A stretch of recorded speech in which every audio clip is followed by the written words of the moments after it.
안녕하세요. 아는 비서관입니다. 우리가 만약 뉴욕 브롱크스에 산다고 쳐볼까요? 한 달 월급이 400만 원 정도인데 월세로 320을 내요. 80으로 먹고 살아야 되는 거죠. 실제로 2025년 2분기 데이터를 보면은 뉴욕 브롱크스에 사는 중위소득 가구는 소득의 81.6%를 임대료로 냈습니다. 뉴욕시 전체 평균도 55%예요. 이게 나라냐? 라는 얘기가 나올 법도 하죠. 이런 미친 도시에 2025년 11월 4일 34살의 민주사회주의자 혹은 사회민주주의자 우간다 이민자 가정 출신의 뉴욕 최초의 무슬림 시장이 당선됐습니다. 심지어 이 사람은요, 선거 기간 내내 상대 후보였던 전 주지사 앤드루 쿠오모한테 만약에 9.11 또 터지면 맘 다니는 환호할 놈이다 라든지 테러리스트 동조자라는 정말 밑바닥까지 가는 인종차별적인 공격을 받은 인물이었죠. 그 이름 조란 맘다니입니다.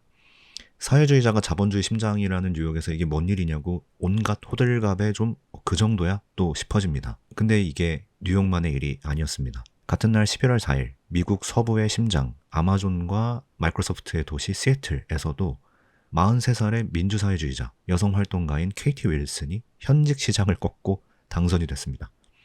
미국을 대표하는 양대 테크와 금융 도시에서 3인주의자 쌍두마차가 동시에 1승을 정립한 셈이죠. 미국 언론들은 이 맘다니 현상과 윌슨 현상을 두고 미국 Z세대의 좌회전이다, 새로운 시대정신이다 라면서 난리가 났습니다.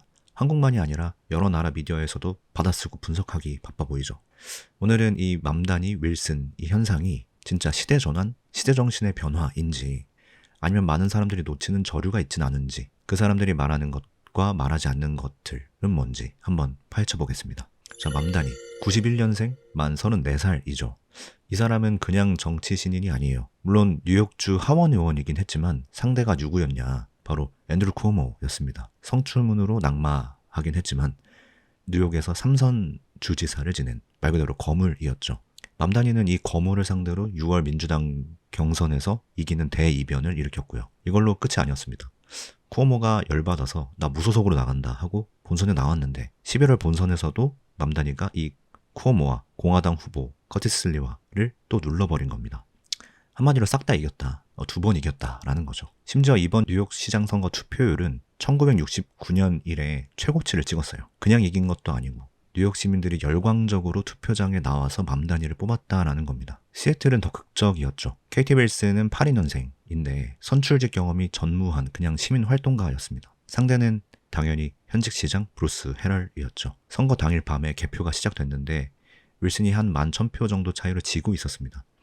디시전 데스크 HQ 같은 전국 단위 선거 분석 매체에서도 이거 헤럴이 이겼다, 승리 확정이라고 보도를 냈다가 나중에 철회하는 촌극까지 벌어졌어요. 예전에 1948년에 듀이가 트루먼을 이겼다라는 오보도 떠올릴 정도로 이거 완전 듀이 디피트 트루먼 시즌 2 아니냐라는 얘기도 나오는 거죠. 하지만 일주일 뒤에 뒤늦게 도착한 우편 투표함이 열리면서 윌슨이 표를 따라잡기 시작하더니 최종적으로는 한 2,000표 조금 안 되는 차이로 대역전승을 거뒀습니다. 이게 바로 블루 시프트 혹은 레드 미라지, 붉은 신기루 현상입니다.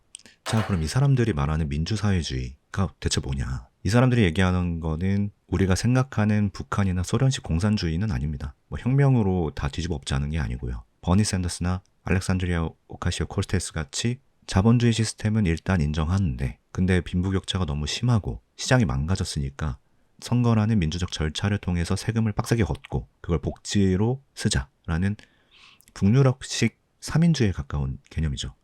근데 맘다니가 청년 민주사회주의자 컨퍼런스 같은 데에서 생산수단을 장악해야 된다라는 짤도 있었던데 이거 그냥 마르크스주의자 아니냐는 거예요. 네, 맞습니다. 그런 매운맛 발언도 했죠. 그래서 반대파들한테는 저거 공산주의자다라고 공격할 빌미를 주기도 했죠.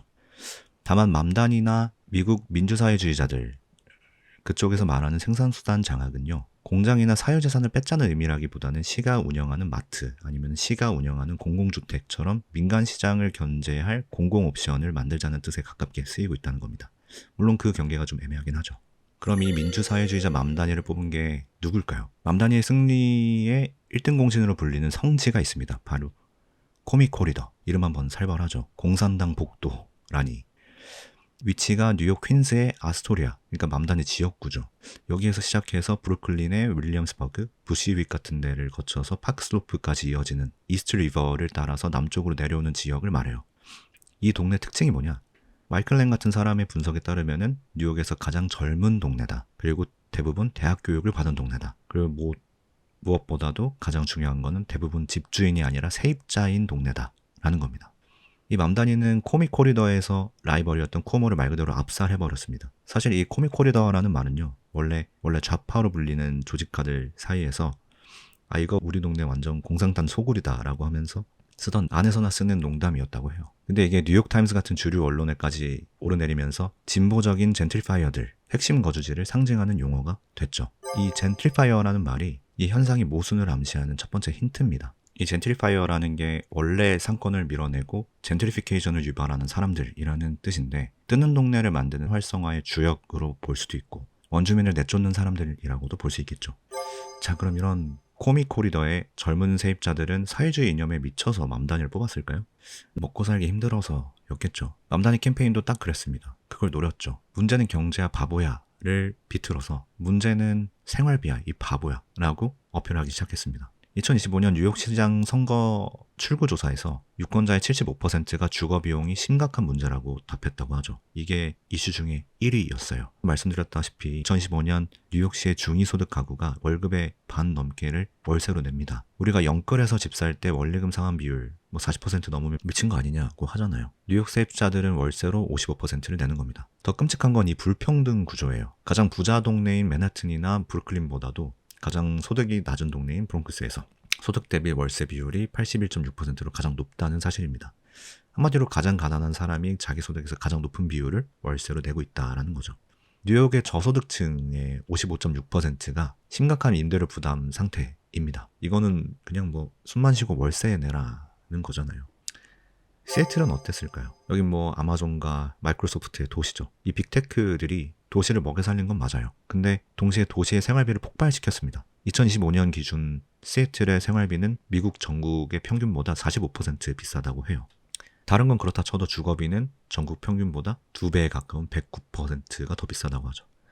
이게 얼마나 빅테크와 연결되어 있냐. 2025년 초에 이제 팬데믹도 끝났고 아마존이 재택근무 끝 전원 사무실로 복귀해라고 선언을 합니다. 그 결과로는 17개월 동안 떨어져 지내던 시애틀 시내 아파트 월세가 즉각 상승세로 돌아서게 하는 데 기여했죠. 내 월급 그대로인데 아마존의 경영 방침 때문에 내 월세가 올라간 거예요. 이런 젠트리피케이션 지옥의 한복판에서 선출직 경험 제로인 KT 윌슨이 저렴한 주거, 대중교통 개선 외치고 나온 겁니다. 이게 먹힌 거죠.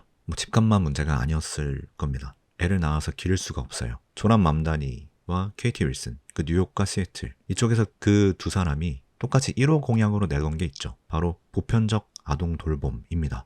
왜 그랬을까요? 2025년에 나온 데이터를 보면 뉴욕은 맞벌이 부부가 보육시설에다가 소득의 12.8% 정도를 써야 하는, 그러니까 미국에서 가장 비싼 주 1위입니다. 이게 어느 정도냐면 만약 우리가 뉴욕에서 애 둘, 영아 1명, 유아 1명을 보육센터에 맡긴다 싶으면 1년에 36,000달러, 우리 돈으로 한 5천만 원이 깨진다는 겁니다. 뉴욕 중위소득 가구가 이 돈을 내려면 소득의 27%를 쏟아부어야 되는 거죠. 또 미국 연방정부가 정한 적정 보육비의 기준선은 소득의 7%라고 합니다. 그럼 이런 뉴욕에서 소득의 7%만 쓰면서 애 둘을 합리적으로 키우려면 1년에 도대체 얼마를 벌어야 되는 걸까요? 정답은 연봉 51만 달러. 지금 환율 정도면은 7억 정도입니다. 연봉 7억 벌어야지 뉴욕에서 합리적인 육아를 할 수 있다는 계산이 나온다는 건데, 뉴욕의 투자 뱅커 평균 연봉보다도 높은 돈이에요. 이게 자본주의의 심장일까요? 아니면 지옥일까요? 자, 그래서 이 민주사회주의자들이 들고 나온 처방전이 뭐냐? 첫 번째는 맘다니의 시그니처 공약인 임대료 동결입니다. 뉴욕시의 임대료 안정화 아파트 약 100만 가구 정도 되는데 이 세입자들의 월세를 동결시켜서 못 올리게 막겠다는 거죠. 세입자들한테는 꿈 같은 얘기죠. 근데 들어보셨을지도 모르겠는데, 특히 일례로 2020년 독일 수도 베를린에서도 똑같은 정책을 했었습니다. 미텐데켈이라고 번역하면 월세 뚜껑, 월세 캡 정책이죠. 베를린 집값도 미쳐서 날뛰니까 5년 동안 월세를 그냥 얼려버린 거예요. 결과는 어땠을까요? 베를린의 미텐데켈은 2021년 4월 독일 헌법재판소에서 위헌 판결을 받고 1년 만에 폐지됐습니다. 그거 시 권한이 아니라 연방정부 권한이다라는 이유였죠.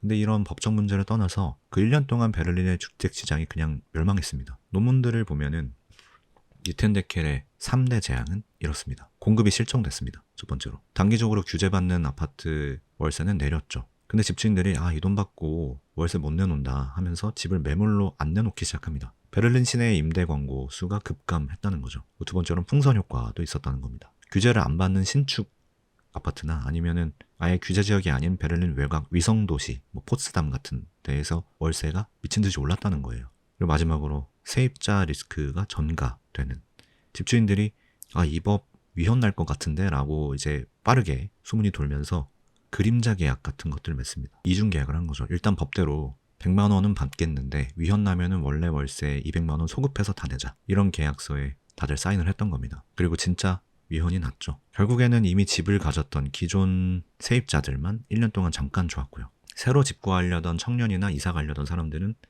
그냥 집이 사라지는, 갈 곳이 없어지는 최악의 결과를 맞았습니다. 근데 맘다니가 뉴욕에서 이걸 하겠다는 겁니다. 자, 맘다니가 내놓은 두 번째 처방전은 버스 무료화, 이런 거죠. 뉴욕 시민들이 타는 시내버스를 무료로 만들어주겠다라는 건데, 세상에 공짜 점심이 없잖아요. 그 돈 다 세금 아니냐, 이런 얘기 나오죠. 보수 성향의 맨해튼 연구소 같은 데에서는 1년에 7억 5천만 달러 정도 드는, 우리나라 돈으로 한 1조 정도 든다라면서 맹비난했죠. 근데 이거 진짜로 공짜로 하는 나라가 있습니다. 2020년 2월 29일 유럽의 소국인 룩셈부르크가 세계 최초로 전 국토의 대중교통, 버스나 트램이나 기차 같은 걸 완전 무료화했습니다. 물론 룩셈부르크는 인구가 64만 명이고 1인당 소득도 세계 1위를 차지한 국가이긴 하죠. 인구 850만의 뉴욕과는 좀 규모부터 다르죠. 더 재밌는 사례도 있습니다. 룩셈부르크 말고 에스토니아의 수도 탈린입니다. 탈린은 2013년부터 시민들한테 대중교통을 무료로 제공하고 있다고 해요. 근데 한 3년 뒤쯤 되는 2016년 가디언지에서 나온 기사를 보면요. 탈린시가 이 공짜 버스 정책으로 매년 2천만 유로, 약 300억 원의 흑자를 보고 있다라고 얘기가 나옵니다. 아니 무슨 공짜로 해주는데 돈을 버나 싶은데요. 탈린의 공짜 버스를 타려면 나는 탈린 시민입니다 라고 주소지 등록을 해야 됩니다. 자, 주소지 등록을 하면 뭐가 따라오죠? 네, 바로 세금입니다. 그 사람이 내는 소득세의 일부, 연간 한 1,000유로 정도가 탈린 시정부의 세수로 들어온다는 거죠. 이 정책을 시행한 다음에 탈린 주변의 위성 도시에 살다가 나도 공짜 버스 탈래 하면서 탈린으로 주소지를 옮긴 사람이 약 2만 5천 명 이상 늘어났다는 겁니다. 그러니까 이런 공짜 버스라는 게 순수한 복지 정책이라기보다는 공짜 버스를 미끼로 던져서 주변 도시의 세금을 뺏어오는 고도의 세수 확보 전략이었던 셈입니다. 근데 뉴욕은 주변에서 뺏어올 세금이 있나요? 맘다니가 내놓은 세 번째 처방전, 이건 KT 윌슨과 맘다니 둘 다 주장을 했던 건데요. 바로 시가 직접 운영하는 공공식료품점입니다. 이 주장의 배경은 이렇습니다. 크로거 같은 대형 마트 체인들이 있는데 그 기업의 탐욕 때문에 가격을 담합하고 돈이 안 되는 가난한 동네에서는 매장을 빼버린다는 거죠. 그러니까 시정부가 직접 착한 마트를 만들어서 가격도 잡고 식료품 접근성도 높이겠다는 겁니다. 이런 공공마트의 성공 사례로 언급되는 곳이 있습니다. 바로 오스트리아의 비엔나입니다. 비엔나에는 소셜마켓이라는 게 있거든요. 근데 비엔나의 소셜마켓은 시가 운영하는 것도 아니고 아무나 못 갑니다. 그럼 이런 모든 공짜 시리즈들, 월세도 동결하고 버스도 무료로 해주고 공공마트도 만든다. 근데 이 돈 다 어디서 날까요? 맘다니는 자신있게 말했습니다. 부자들과 기업에 더 세금을 걷어서 1년에 약 90억 달러 정도, 우리나라 돈으로 한 12조 원쯤 되는 돈을 마련하겠다. 기업 증세로 한 50억 달러, 부자 증세로 한 40억 달러 이렇게 받겠다고 했다는 거예요. 그러자마자 미국에서 대표적인 보수 성향의 싱크탱크인 카토 연구소나 맨해튼 연구소에서는 보고서를 냈습니다. 그거 희망사항이다. 카토 연구소에서 내놓은 분석은 이렇습니다. 맘다니가 기업 최고 세율을 11.5%로 올려서 50억 달러 겹겠다고 했는데 이거는 맘다니가 평균 세율과 한계 세율을 헷갈린 거 아니냐라는 거예요.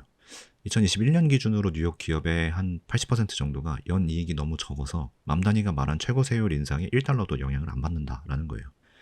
실제로 다 계산을 해보면 맘다니가 말한 기업 증세가 최대 아무리 잡아도 38억 달러까지밖에 안 거친다. 50억 달러가 아니라. 그리고 부자 증세도 마찬가지로 실제로는 아무리 많이 잡아도 28억 달러까지밖에 안 거칠 거다. 40억 달러가 아니라.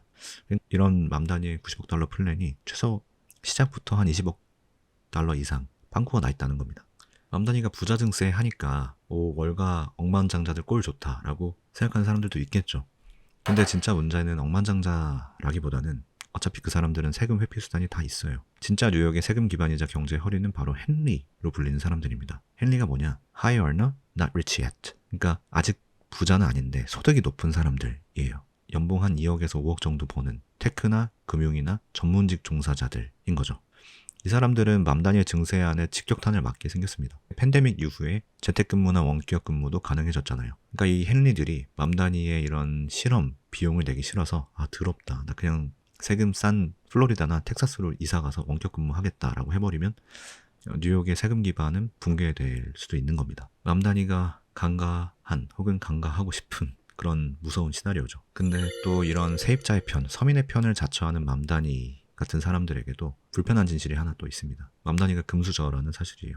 아버지는 마무드 맘다니라고 우간다 출신이긴 한데 세계적인 정치학자고 현재 컬럼비아 대학교의 석학으로 통하고요. 어머니는 미라네어라고 베니스 영화제에서 황금사자상도 받은 세계적인 영화 감독입니다. 한마디로 교수와 감독 사이에 태어난 문화 엘리트 그 자체죠. 심지어 선거 기간에 쿠오모한테 공격받은 것도 있어요. 너는 그 잘난 부모님 뒀으면서 왜 서민들을 위한 임대료 안정 아파트에 사냐. 그거 시스템을 악용한 거 아니냐. 서민의 고통을 대변하겠다는 정치인이 사실은 그 고통을 한 번도 겪어보지 않았을 특권층처럼 보이는 사실이 아이러니하긴 하죠.